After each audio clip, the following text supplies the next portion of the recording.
So the bigger challenge for us is how do you retain people? Because many a times the freshers, when they come in, within 6 months, 1 year after you train, they leave. Yeah. So that has been a big challenge which we are still trying to address.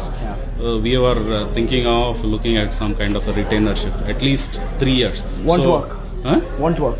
I don't know. So I'm just saving you time. Yeah. Okay. Fine. So that's why I was just trying to figure out how do we do this. So I want you to understand this. The world of business has seen 3 generations: the industrial revolution, the information revolution, and now we are in this revolution called the social revolution.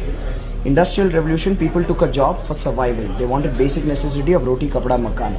So they went in and they worked in a workplace, and they didn't leave that workplace even if the boss was abusive, and even if the boss would physically beat them up, people would not leave. That was the era of boss is always right. Yeah. Because opportunities were less. Yeah. That is pretty much the grandparents of today's workforce. Then came the information revolution, where all these IT companies, brands started building, and the workforce then came to work not for survival because their parents took care of survival. This workforce went to work for standard of living. Basically get a good enough salary to pay the house EMI, the car EMI, children's education loan. Pretty much your generation. You went to work for that, for standard of living. Absolutely, yeah. Now in this generation, loyalty reduced. Now the truth is that loyalty never existed in the first place.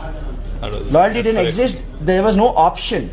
This generation, information revolution, got option. If they got a better quality of workplace and they got a better pay, then people would jump a job, right? Now this was the information revolution. Then came the third revolution. After 2008's recession, information revolution died. Today information is available for free. You can learn coding on YouTube. You don't have to, it's no longer a hidden knowledge. So you need to understand, now we live in a digital revolution or a social revolution where everything is social, which means today's workforce, they don't care about survival. Their grandparents took care of that. They don't care about standard of living. Their parents took care of that. Even the labor does not care about standard of living anymore, because even labor has Dish TV and Tata Sky in their house. So if you'll say, I'll cut your pay, or if you'll say, I'll bind you with a contract, they will say, thank you so much, I'm finding another job. Today's workforce needs something else. They want quality of life, not standard of life. Standard of life, parents took care. Today's workforce is thinking quality of life, which means quality of workplace, which means quality of job, quality of environment, quality of role, opportunity, learning and rewards, all of that.